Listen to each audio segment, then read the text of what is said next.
Olá, bem-vindo a mais um React qualquer. E bora para mais uma saga do canal Piuí.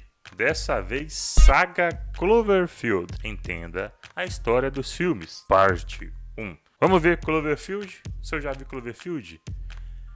Eu não me lembro, né? Eu não me lembro. Muito provavelmente não. Que o nome não é... né? Acho que eu nunca vi nada com esse tipo de nome. Cloverfield.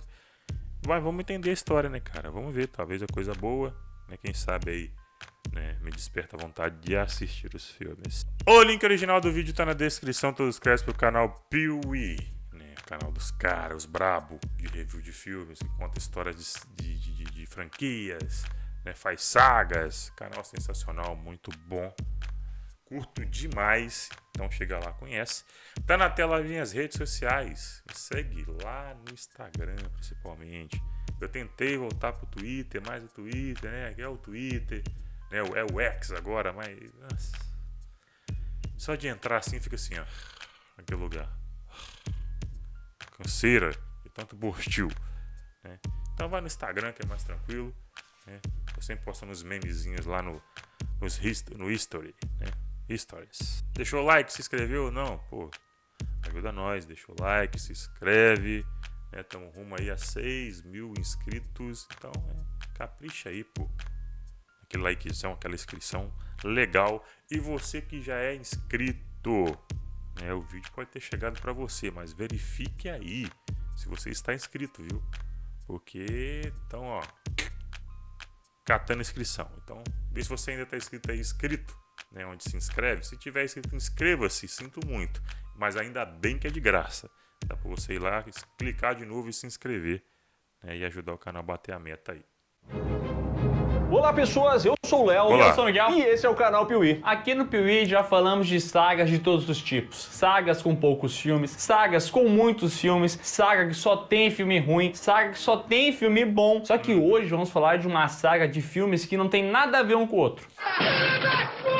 Como assim?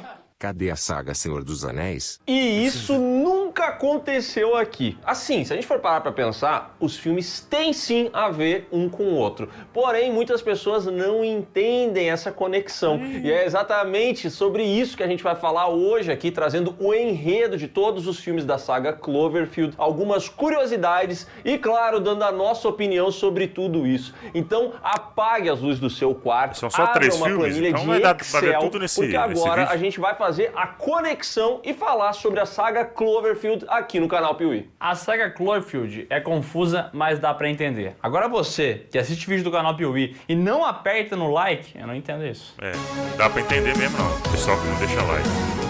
Canal Piuí. Bora. Em 2006, J.J. Abrams era um cara bem famosinho até, porque ele tinha feito Lost, e era uma série que tinha dado muito certo, então eles olhavam pro cara e falavam assim, esse cineasta aqui é inteligente, ele manja dos Paranauê. Você manja, hein? A questão é que até esse momento J.J. Abrams não era visto como um diretor, mas sim como um produtor, roteirista e uma mente criativa, já que em Lost ele atuava muito mais como um dos criadores e um dos roteiristas do que como um diretor. Mas foi justamente em 2006 que foi lançado o primeiro longa-metragem de J.J. Abrams, Missão Impossível 3. E foi justamente quando estava divulgando esse filme no Japão que J.J. Abrams foi dar um rolê pela região com seu filho e percebeu que várias lojas de brinquedo possuíam muitas e muitas obras do Godzilla. Então era figura de ação, era joguinho, era não sei o que, era Godzilla por toda parte. E o J.J. Abrams pensou assim, poxa, lá nos Estados Unidos nós não temos um monstro que nem o Godzilla, entendeu? Ele até lembrou do King Kong, eu acho, espero que tenha lembrado. Não. Ele falou assim, a gente não tem um que é igual, a gente tem um que é parecido, mas pra mim não serve parecido. E a gente precisa de um monstro assim. Então esse homem ficou obcecado com a ideia de criar um monstro tão icônico quanto Godzilla na sua versão americana. Até porque a gente sabe que americano não gosta de ler legenda. E foi justamente com base em toda essa inspiração que nasceu Cloverfield, monstro. Eita. Lançado em 2008 com o roteiro de Drew Goddard de Perdido em Marte e direção de Matt Reeves, da trilogia Planetas dos Macacos e do filme do Batman Emo. Isso mesmo. Batman Emo. Né? Vamos combinar, né? Cloverfield Monstro é um filme no estilo found footage e começa mostrando a história do Rob, um cara que mora nos Estados Unidos, mas tá indo pro Japão. Então eles vão fazer uma festa de despedida pra ele, quando a sua ex-namorada, a Beth, chega lá com outro cara. Ele fica enciumado, a mulher fica irritada e resolve que vai embora. Ele pensa, meu Deus, mas essa mulher é tão incrível, essa mulher é a mais incrível do universo, o cheiro dela é tão bom. Ele resolve que vai atrás. Só que a cidade começa a sofrer um ataque que a gente não sabe do que é. E daqui a pouco eles vão pro meio da rua e a cabeça da Estátua da Liberdade cai na frente deles. Eita.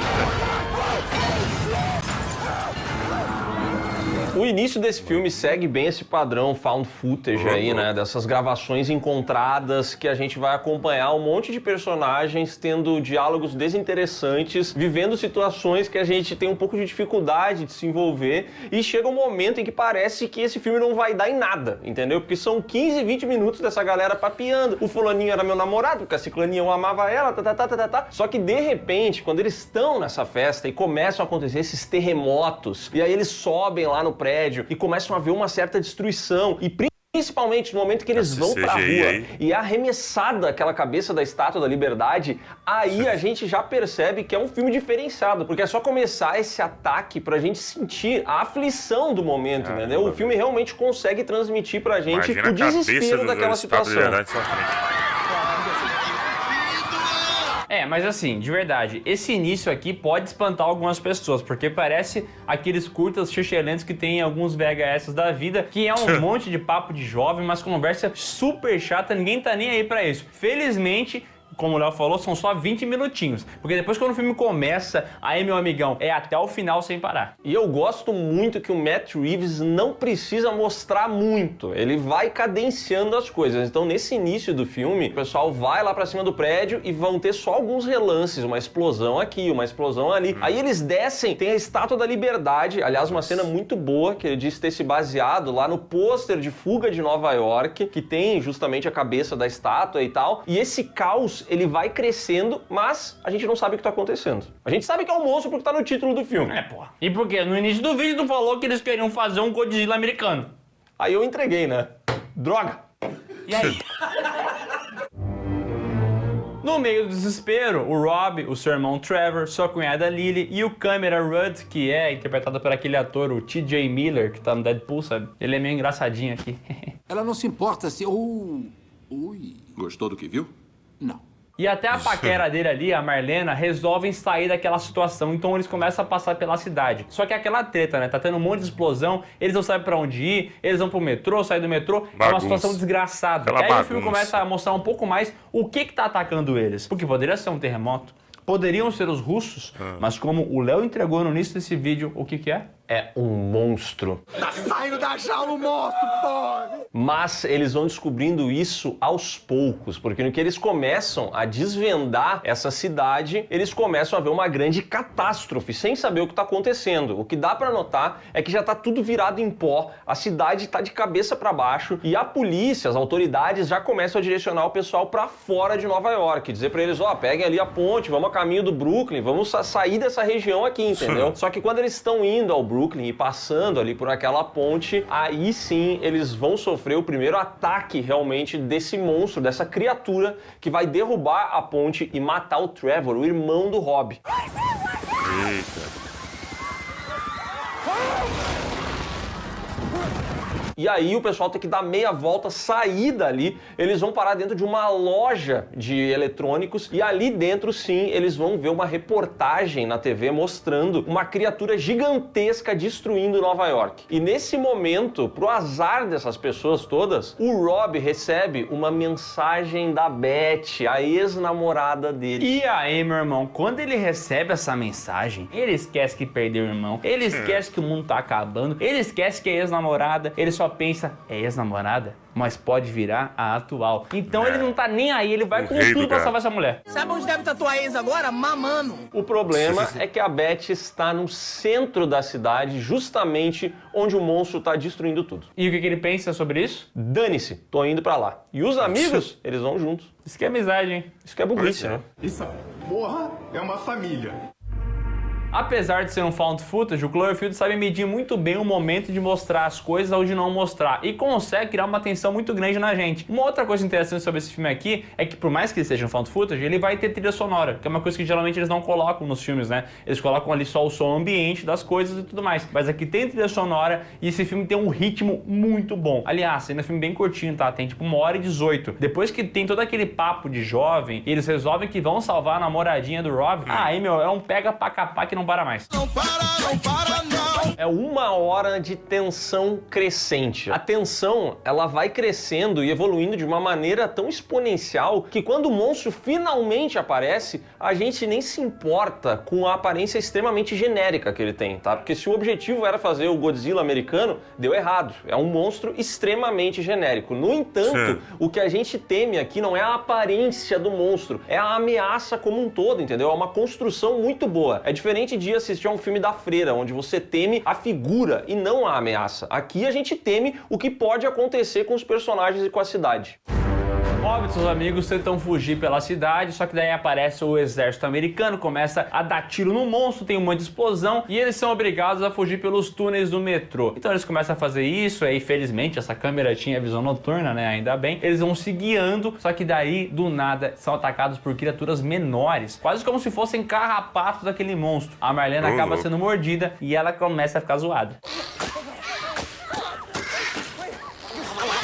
Mas assim, é aquela zoada do tipo, me machuquei, entendeu? Inicialmente não parece nada muito grave, tanto é que o pessoal consegue sair dos túneis e voltar à superfície, onde eles acabam sendo ali achados pelo exército e levados até um hospital de campanha. E é ali naquele momento que eles percebem, primeiro, que os militares não fazem ideia do que está acontecendo, e segundo, que aquela mordida foi muito mais grave do que parecia, porque a Marlena é identificada como uma infectada e ela é levada para uma outra sala. E o pessoal não tem nem tempo de se despedir dela. A única coisa que eles conseguem fazer é enxergar o corpo dessa mulher explodindo.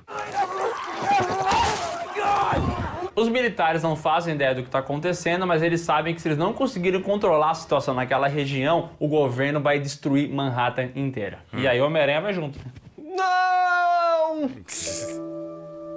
Ou seja, eles não têm tempo. Mas a Beth, meu Deus do céu, essa mulher, nossa, cara, o cheiro dela. Não, cara, a periquita de ouro da Beth é inacreditável, inigualável, e o Rob não dá bola, ele quer salvar essa mulher. Então ele segue o trajeto dele pelas ruas da cidade. E o cameraman vai junto, né? O cameraman do HUD, ele tá lá, tem que ter filme pra nós, entendeu? E vou dizer uma coisa, tá? Eu adoro como essa cidade é verdadeira, cara, porque esse daqui é um filme que claramente não tem um orçamento gigante, mas ele consegue ser dirigido de uma maneira em que o caos vai aumentando e a gente acredita que tá acontecendo um ataque numa cidade. Parece mesmo que isso tá rolando, sabe? E aí a gente vai junto com esse pessoal nesse desespero até eles chegarem à casa da Beth. Eles encontram, o prédio dela está tombado, literalmente escorado num prédio vizinho, e para entrar no apartamento, eles sobem pelo prédio vizinho, vão até o terraço, invadem o terraço do outro prédio para descer e finalmente chegar até o apartamento da Beth, onde a encontram com vida, porém com um vergalhão cravado no peito. O vergalhão até parece que vai atrasá-los, mas logo mais não atrasam, né? Ela levanta e sai correndo junto com o grupo, porque viver é muito mais importante do que sentir dor. O problema é que esse monstro parece que tem um problema pessoal com esse grupo de amigos, porque assim que ele sente o cheiro dessa mulher, ele vai pra cima da galera.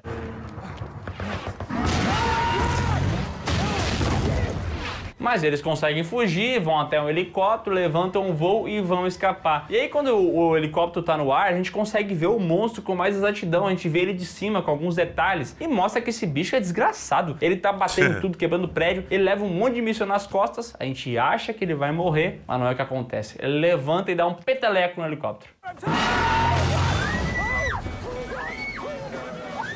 Por incrível que pareça, o grupo sobrevive à queda dessa aeronave, só que quando eles acabam acordando, eles percebem que o monstro tá ali junto com eles. Isso, cara? E aí o HUD, que tava rastreador na galera, câmera, fazendo filme pra nós, é atacado e morto. E é sem filme pra nós agora. Não, porque o Rob também sabe gravar, então ele pega a câmera, segue segue com a Beth e eles dois se refugiam embaixo de uma ponte, onde tem ali um último momento, né, como casal, onde eles também gravam uma mensagem de despedida e logo depois uma explosão acontece, essa ponte desaba, dando a entender que Manhattan foi sim bombardeada. Ou então que eles só deram azar e estavam na ponte errada na hora errada, né?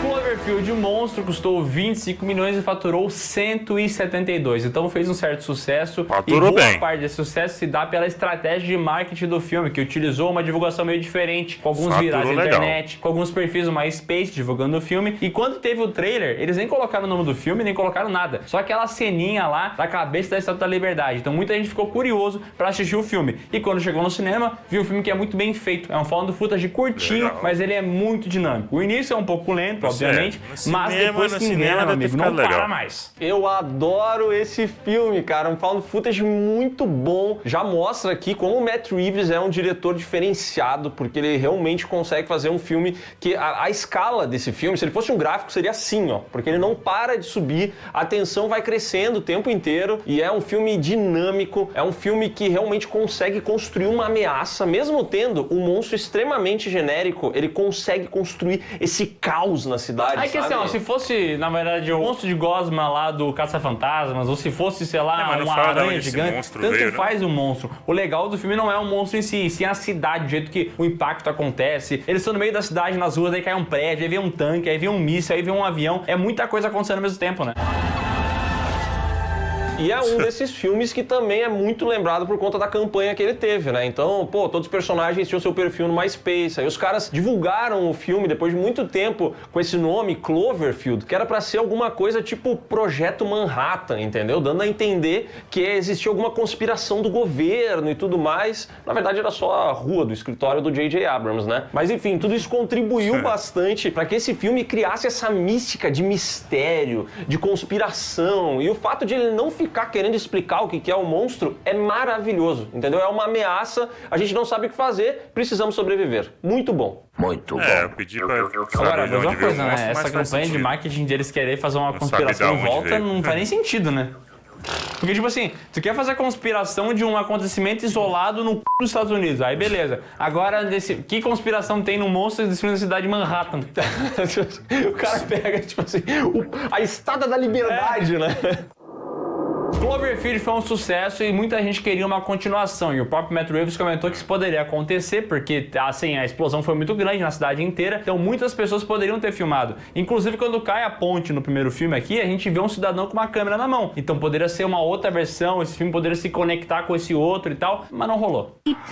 A essa altura do campeonato já estavam em produção Pacific Rim, um novo filme do Godzilla, então parecia que embarcar na aventura dos monstros poderia não ser tão interessante. E foi justamente durante esse período todo, lá em 2012, que chegou até a Paramount o roteiro do filme The Cellar, ou O Porão, em tradução livre. Esse projeto acabou indo parar na Bad Robot, que é a produtora do J.J. Abrams. E quando esse cidadão, que é muito do malandro, leu o roteiro de O Porão, ele percebeu que poderia fazer uma conexão entre esse filme e Cloverfield Monstro, entendeu? Ele poderia se aproveitar do sucesso do primeiro Cloverfield e impulsionar O Porão. E foi justamente assim, por meio de chinelagem, que nasceu Rua Cloverfield 10. O J.J. Abrams é um chinelão, tá? Cloverfield, Só pra deixar claro isso aqui, é um chinelão. Um aproveitador safado. Esse moleque é safado, mano. Eu ia dizer que é homem que nunca gozou, mas é uma palavra de baixo calão, né? É. Mas... Não, se tu explicar, tu pode falar. Eu tenho a teoria que o J.J. Abrams nunca gozou na vida dele, tá? Sendo em sexo ou sendo qualquer outro tipo de coisa na vida dele. Porque esse cidadão, ele começa muito bem. Ele começa a situação, entendeu? Ele tá ali, naquele... enervante. Mas na hora de gozar, ele não consegue, entendeu? Aí o final é sempre ruim. Não é o caso desses filmes, porque ele só foi o produtor. Então ele fez exatamente o que ele é especialista em fazer, que é, entendeu? Criar, dar aquele primeiro passo, entendeu? Cloverfield. 10 Cloverfield Lane. Lançado em 2016 com o roteiro de Josh Campbell e Matt Stucken do terrível Saint Seiya O Meu Começo, Jesus. que a gente já falou aqui no canal PW algumas vezes. Inclusive tem um filme lixo dele aqui, tá? De tão bom que é. Deixa pra lá, esquece. Droga! E direção de Dan Trachtenberg de Prey, A Caçada, Rua Cloverfield 10, nos conta a história da Michelle. Tá indo embora de casa, parece que discutiu com o namorado, pega as coisas, bota no carro, deixa a aliança pra trás e vai embora. Acontece que no caminho o seu carro é atingido, ela sofre um acidente. Ao acordar, Michelle está presa dentro de uma espécie de porão, acorrentada, sem saber como ela foi parar ali. A Michelle tenta pegar o celular dela para pedir ajuda e tudo mais, mas não existe sinal. E antes que ela possa fazer qualquer outra coisa, ela acaba descobrindo que existe outra pessoa ali, o Howard. O Fred Flintstone. Exatamente, o Fred Flintstone que chega ali naquele local. A Michelle até tenta escapar dali, porque o Howard chega, ele oferece pra ela uma muleta, já que ela tá com a perna machucada, ele oferece comida, ele dá informações, ele é um querido, entendeu? Mas assim, é um querido que prendeu ela, então dá pra entender o porquê que ela acha estranho. Do nada ela acorda no lugar, ele não fala muito, ele também é um pouco enigmático, o Fred Flintstone aqui, ele dificulta as coisas, ele poderia ser mais claro, mas ele não é. E isso acaba irritando ela um pouco, ela pensa, eu vou morrer aqui, ela resolve escapar, só que o rapaz é muito grande, muito forte e consegue pará-la. Aí fica difícil, né?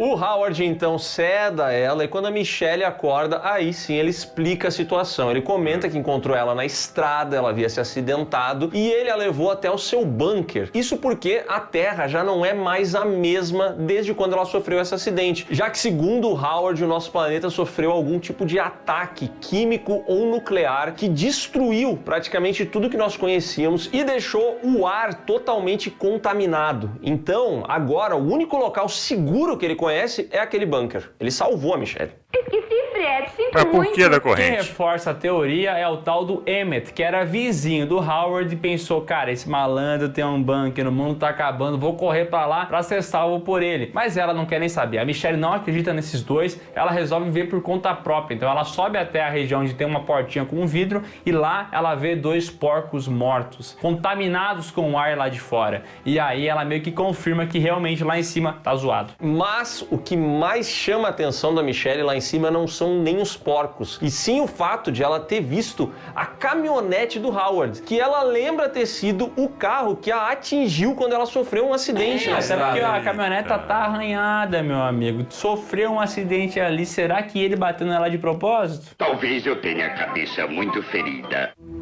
Acontece que o Howard, brilhantemente interpretado pelo John Goodman, às vezes é um pouco estranho, tem um caráter duvidoso, mas às vezes é um pouco fofo também. Então a gente não sabe muito bem o que pensar desse rapaz. Será que ele tá falando a verdade? Será que ele tá mentindo? A Michelle também não sabe, então ela fica nesse meio termo o tempo inteiro. E as atuações desses dois são maravilhosas, cara. O John Goodman destrói, ele consegue fazer um cara que realmente a gente fica o tempo inteiro em dúvida, sabe? Porque ele não tem álibis pra provar que ele é um cara legal, mas ao mesmo tempo ele tem algumas atitudes e o filme nos mostra algumas situações que faz a gente acreditar que talvez ele não seja de todo ruim, entendeu? E a Michelle, por outro lado, também é uma personagem que me agrada muito. Ela é interpretada pela Mary Elizabeth Winstead e essa atriz consegue fazer... Ramona Flowers, fala o nome dela direito.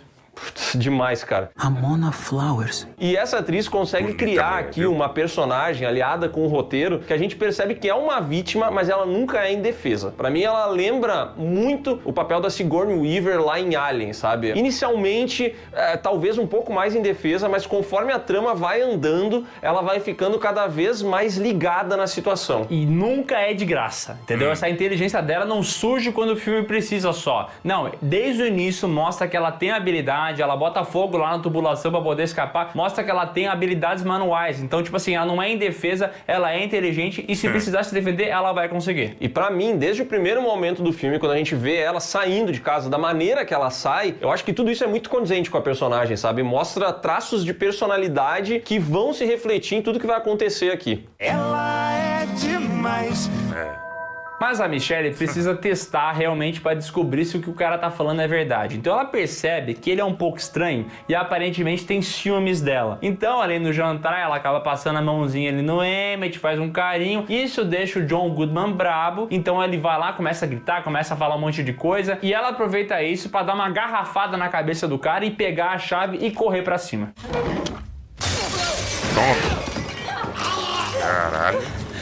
chegando nessa puta, saída uma com a garrafada. chave, a Michelle tranca o Howard pra dentro do bunker e fica livre pra escapar dali. Só que quando ela vai fazer isso, surge uma mulher claramente infectada do lado de fora, que começa a pedir pra entrar. A Michelle fica meio assustada, é uma maluca que tá ali do outro lado. Ela fala que não vai deixar a mulher entrar e nesse momento a infectada começa a bater a cabeça no vidro desesperadamente. E aí a Michelle olha pra trás, bota o rabinho entre as pernas e acaba voltando pra dentro do bunker Ai, que legal. por livre e espontânea vontade. Porque nesse momento ela percebe que realmente tem algo de errado acontecendo lá fora, entendeu? E depois que ela entra, o Howard vai chegar até ela e vai ser honesto. Ele vai falar assim, olha, eu causei o seu acidente. Começou todo esse caos na Terra, eu tava com muita pressa tentando chegar no meu bunker e o Howard, ele passou anos construindo esse bunker, então ele realmente tem esse retrospecto conspiracionista de que alguma coisa ia acontecer e tudo mais. Ele é aquele cara que faz o bunker, que acredita em teoria da conspiração, que tá louco pra que um dia aconteça alguma merda só pra poder falar, eu avisei. Já avisei que vai dar merda isso. E aí, quando isso aconteceu, ele foi correndo pro bunker, acabou batendo no carro dela e foi por isso que ele a salvou, entendeu? Já que ele tinha ocasionado o acidente, ele ia levar ela de volta. E nesse momento, o Howard se abre também um pouco mais, ele fala sobre a filha dele, ele perdeu a filha dele, há alguns anos ela foi embora com a mãe e tudo mais, e a gente entende um pouco desse ciúme que ele tem com a Michelle, sabe? Parece que ele meio que tá substituindo a figura da filha com a Michelle. Vamos falar um pouquinho hoje de neurose de abandono.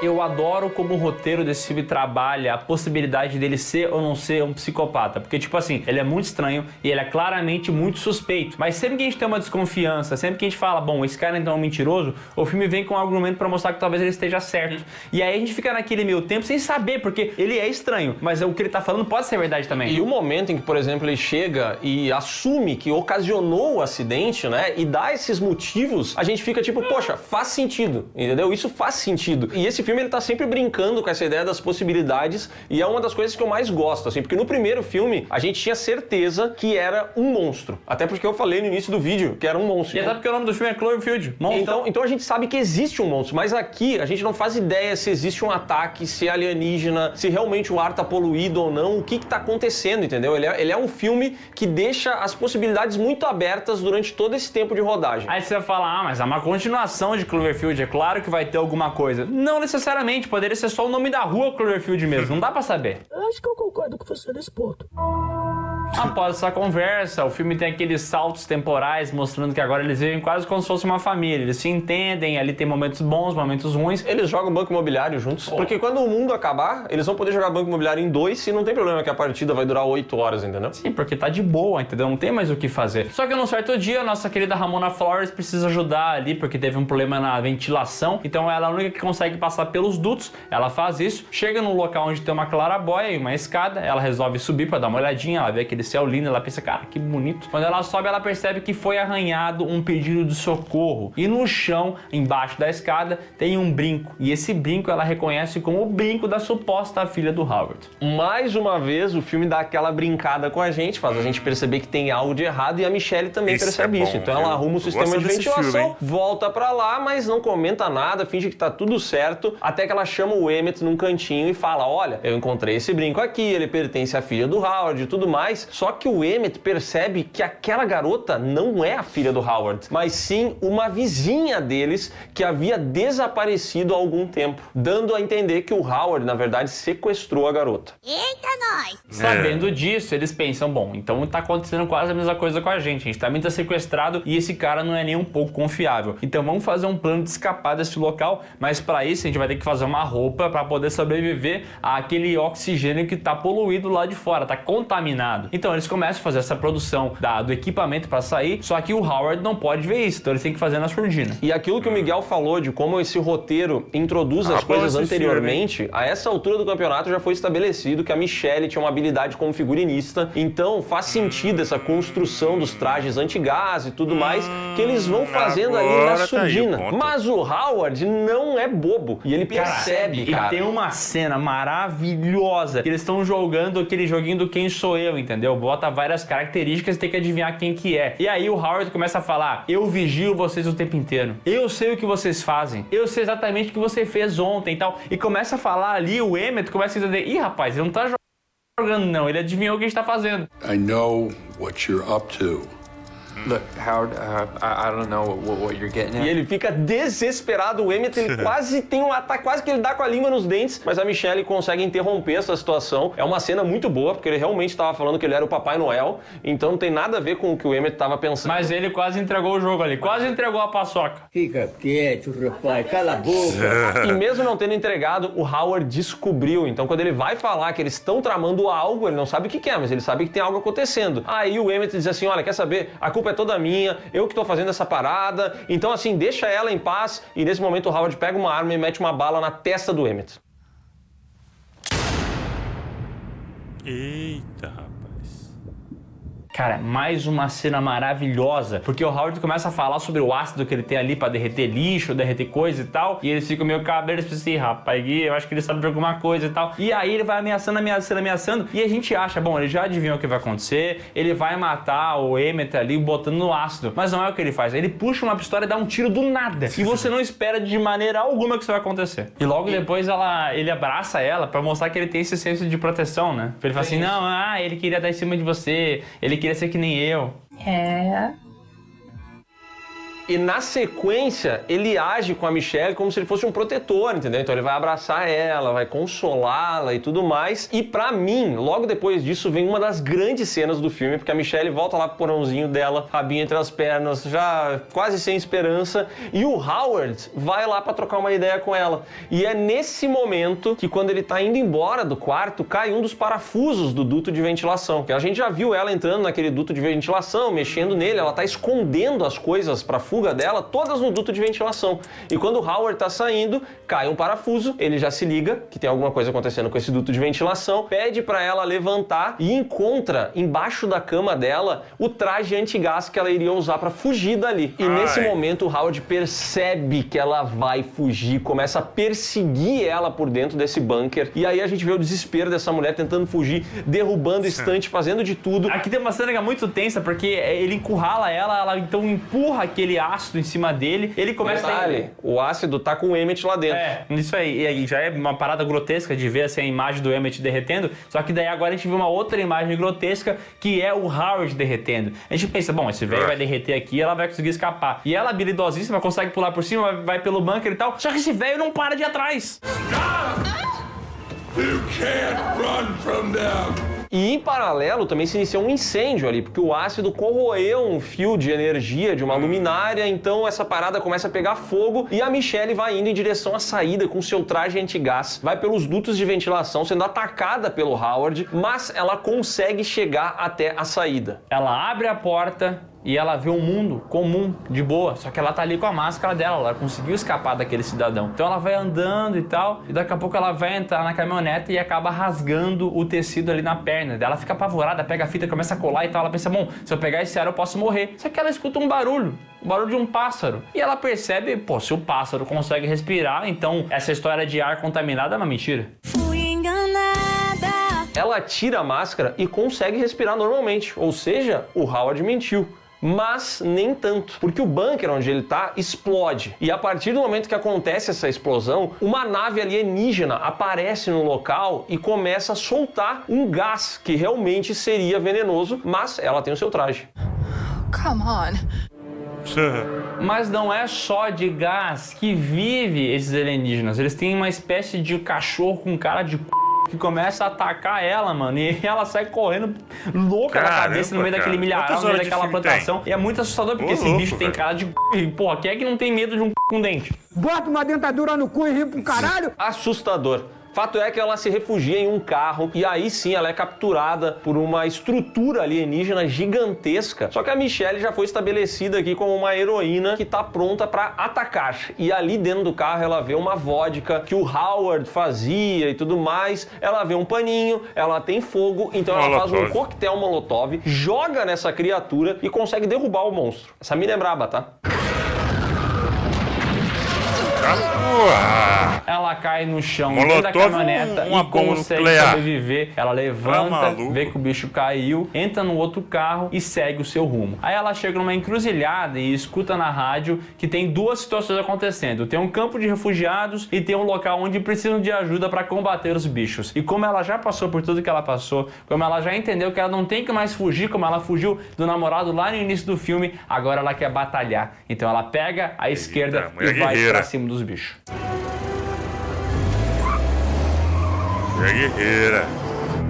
Rua Cloverfield 10 tem um orçamento de apenas 15 milhões. Isso porque ele é todo feito ali numa mesma locação, então facilita bastante. Tem só ali 3, 4 atores participando da trama, então também facilita bastante na questão dos custos. E faturou 110 milhões. E as críticas foram positivas e eu adoro esse filme. Eu acho ele muito bom. Acho melhor até que o primeiro, porque ele consegue criar esse universo meio dúbio de não saber se dá pra confiar no Howard ou não, de colocar ali algumas provas que ficam do lado dele, outras que não, e tem esse final aqui, que muita gente não gostou, achou meio absurdo demais. Mas o que eu vou dizer? Adoro. Eu também gostei, cara. Cara, é um filmaço. Esse Rua Cloverfield 10 é um filmaço subestimado, tá? Porque ele é um grande filme. Dá pra ver que ele não era pra ser uma continuação do Cloverfield Monstro, tá? A gente nem comentou isso, mas esse filme não é em found footage. Essa é a primeira alteração, que tá tudo bem se eles mudassem isso e tal, mas ele praticamente não tem grandes conexões, fora alguns easter eggs que a gente vai comentar mais adiante, e esse final aqui que realmente vão ter os alienígenas. Mas assim, a gente não sabia nem se